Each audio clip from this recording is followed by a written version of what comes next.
Thanks very much. Welcome to this debate. For much of the 20th century, language was seen as central to our understanding of the world. The limits of my language mean the limits of my world, argued Wittgenstein. There's nothing outside of the text, claimed Derrida. But now it seems that language is being jettisoned by philosophers as either containing puzzles that are insoluble or irrelevant to the real issues facing us. The American philosopher Hilary Putnam went as far to say that the project to describe the relationship between language and the world is a shambles. So should we conclude that the puzzle of language and its relation to the world is not solvable? Or is it essential we crack the problem and not give up? Or should we focus not on the medium but the message and return to an era before the so-called linguistic turn, when language was largely seen as a transparent vehicle of our beliefs? So the critical question that I'm going to present first to Ruth Kempson for 3 minutes is the puzzle of language and its relation to the world fundamentally unsolvable? Ruth, thank you. Well, I'm a linguist, so I have to answer the question, is the language puzzle not solvable, with the answer no. It is solvable. However, I wholeheartedly agree that conventional views of language, of making a dichotomy between language ability and language use, have to be abandoned. And the concept of language as a set of, it's constantly seen as a sort of jigsaw puzzle from God on high, looking down at these bits which have fixed meanings, which have to get put together. That also has to be abandoned. The shift is to see language as a process. It's a tool for interaction. Its rules being conditional actions as to how to build up representations of content incrementally. Think of what you're doing right now, relative to an immediate and evolving context. This is the way we define language all the way down. We have general procedures anticipating structure, and words too are defined as routinized conditional update actions relative to context. We're always building as we go, fast. Now these are shared by speaker and hearer alike on this view. So in effect, we're incrementally building stuff together in tandem. There's no syntax other than this. This is what the grammar amounts to. That's us.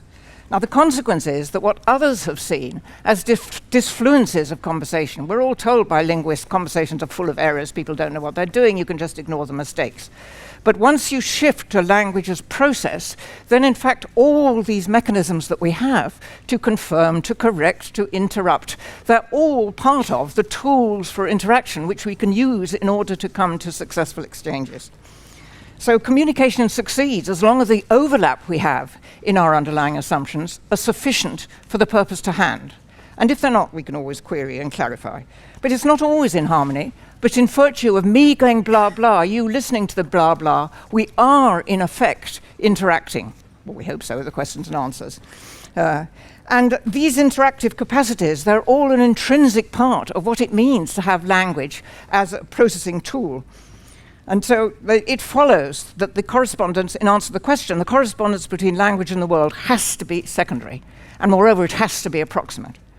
Now, there's much more to be said, because it's critical that words are not associated with fixed correspondences. They're mere labels pointing in the direction of putative construals, given the immediate context of other words occurring in the context.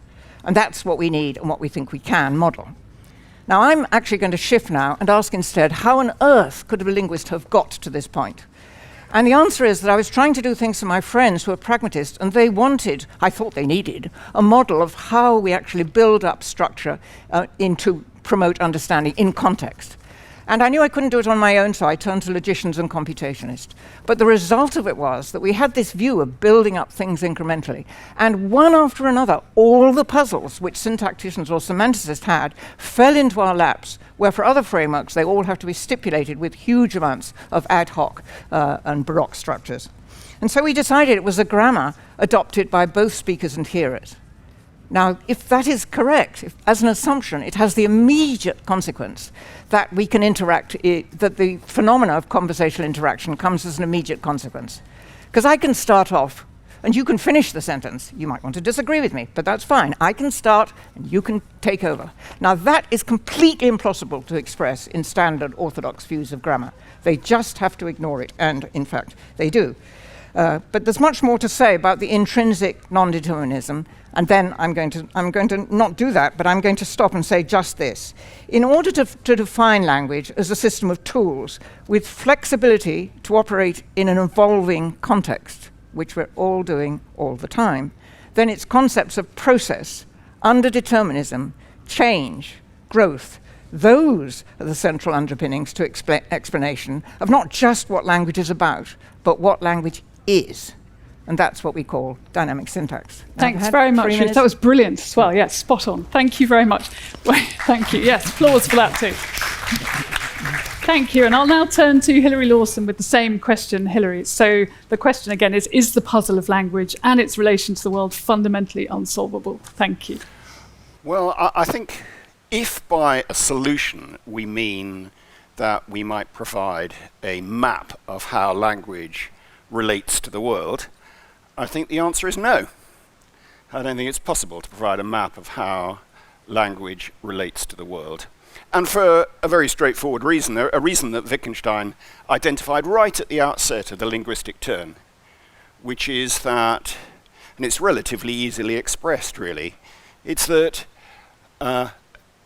you can't escape the language in order to describe how it relates to something which is outside of language. After all, another way of putting it would be to say the words language and the world are words in language, aren't they?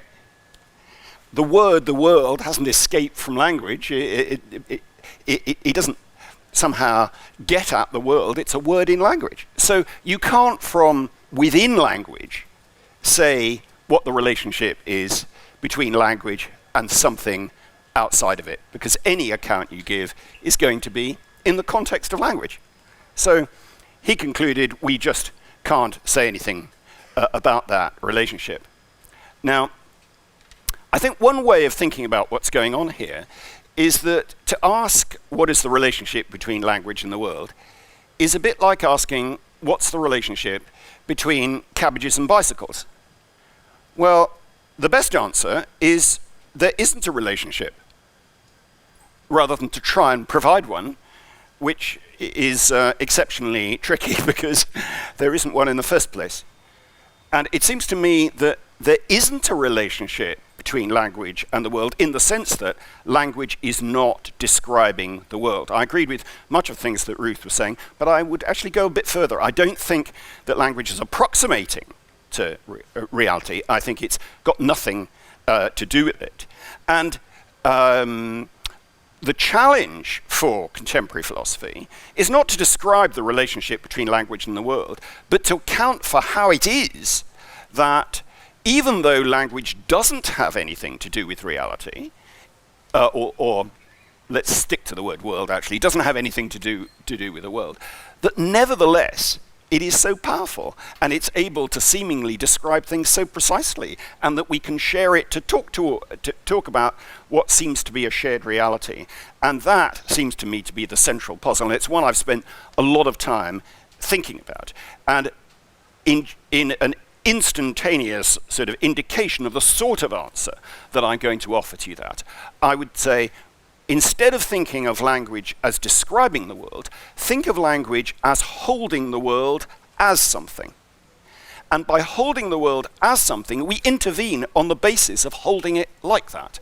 And we can refine that way of holding the world based on how it seems from within that model, within that theoretical framework. And we can refine it ever more accurately, but it never gets to be like the stuff out there, because it can never reach out there. It's a different sort of stuff. And but nevertheless, it can be immensely powerful. And so think of language as a metaphor by which we can achieve all sorts of extraordinary things, but not as describing how things are in some ultimate sense. Thanks very much, Hilary. Thank you. And so now I'll pose the same question to Arif Ahmed. Is the puzzle of language and its relation to the world fundamentally unsolvable? Thank you. Thank you so much. I think my comments will largely be agreeing with some of the things that Ruth Kempson has said. I think I'll actually say three things. So first of all, I'll make a comment on what Hilary just said, and then I'll say something about a couple of misconceptions that I think can exist about this problem. But first of all, my answer is no, it's not insoluble. It is soluble. One thing I would say is that I think there might be mistake in thinking that somehow the fact that we're talking about language means that we can't actually describe it fully in language, as though you can't use language to talk about itself. It's true that Wittgenstein sometimes seems to have had ideas like that in his early work, but it's not obvious why any of that should be true. I mean, after all, you can write about handwriting in handwriting. You can say something about the English language in English, and it's not clear there's anything you can't say about it in English that you could say in another language. So it's not obvious why this sort of reflexivity, eye-catching as it is, raises any insoluble problems for the project of understanding language, either scientifically or in a more sort of philosophical way, if there's a difference. The other two things I want to say, first of all, I guess, is that we should be skeptical that there is a single problem which is about the relationship between one thing called language and another thing called the world. Wittgenstein himself wrote, not in his earlier work, but in his later work, he emphasized the fact that languages, like games, come in a very large variety of things. And there may be no one thing in common between all the different behavioral phenomena that we call language.